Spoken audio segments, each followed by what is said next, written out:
What actually comes to mind when someone mentions to you Shoprite? I'm gonna go first. To be honest, I always have had a negative perception of Shoprite, knowing that their customer service is terrible. They're serving the lower ends of the market. You wanna go there when the budget is tight and you're hoping to just score a quick deal. But in the midst of all of this, it's really easy to forget how massive Shoprite really is in the retail space. Shoprite is a freaking giant. So if you see me looking this side, I'm checking my notes, so I don't say nonsense here.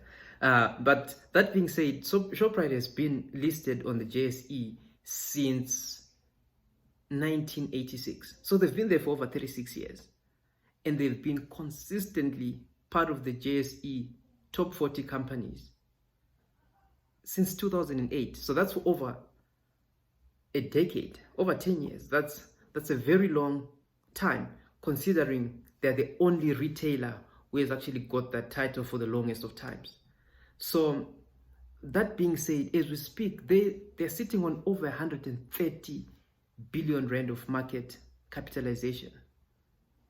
This is huge. How then did the Shoprite achieve all of this? Credit has to be given to two gentlemen. The first one being Dr. Christopher Hendrik Wiese. He's very well known in the media as Christo Wiese. And the second gentleman is Whitey Basson. Together, these gentlemen turned an investment of R1 million into over 100 billion rands in just under 40 years. At one point, Christo Wiese even said, if you wake him up at midnight and you have someone like Whitey Basson, he's willing to pay that guy R1 billion. Because how many other people can turn R1 million investment into over 100 billion rands? Making Shoprite the biggest retailer on the African continent. Think about that for a second. On the African continent, as we speak today, Christo Wiese still has a 10%, about 10.5% stake in Shoprite, making him the biggest or the largest individual shareholder in Shoprite at just 10%. Shoprite is extremely massive. But then how did they achieve so much success? If you go back in history, you realize that Shoprite has had a history of eating their competition for lunch, and there's no way they're stopping anytime in the future. Let's go back to 1991. Shoprite bought Checkers in 1991, and since then Checkers has been operating under the Shoprite group of companies. Shoprite, Checkers. 6 years later, 1997, what do? They buy OK Bazaars, and this was being run by SAB Miller. This was a legendary deal because they got OK for R1. I won't even go into the details of this deal, but they got OK for R1. Now, what are they trying to do? They're trying to eat lunch from the same company that's running Game and Macro.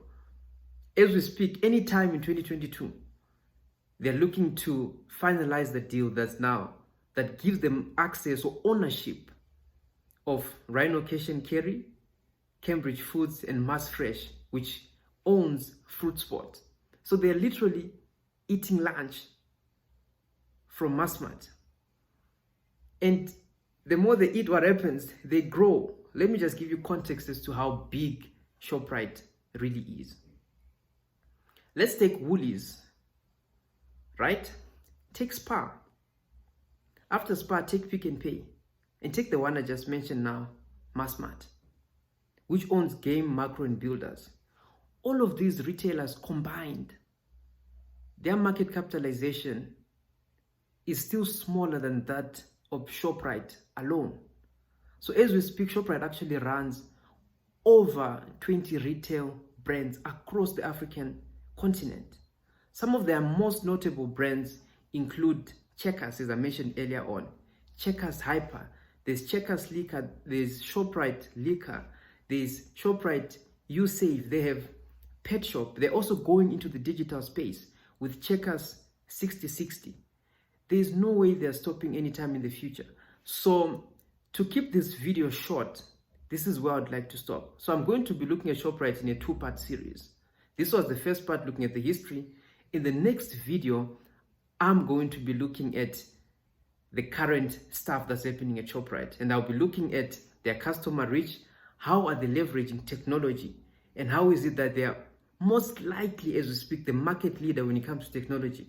How are they incorporating machine learning? How are they incorporating artificial intelligence, right? How are they leveraging private labeling and then creating in-house brands? How do they have a centralized supply chain, making them a giant like no other? I really do thank you guys for spending time to watch this video. I hope this at least leads you in the right direction as you are doing your research and you're interested into buying shares into this company.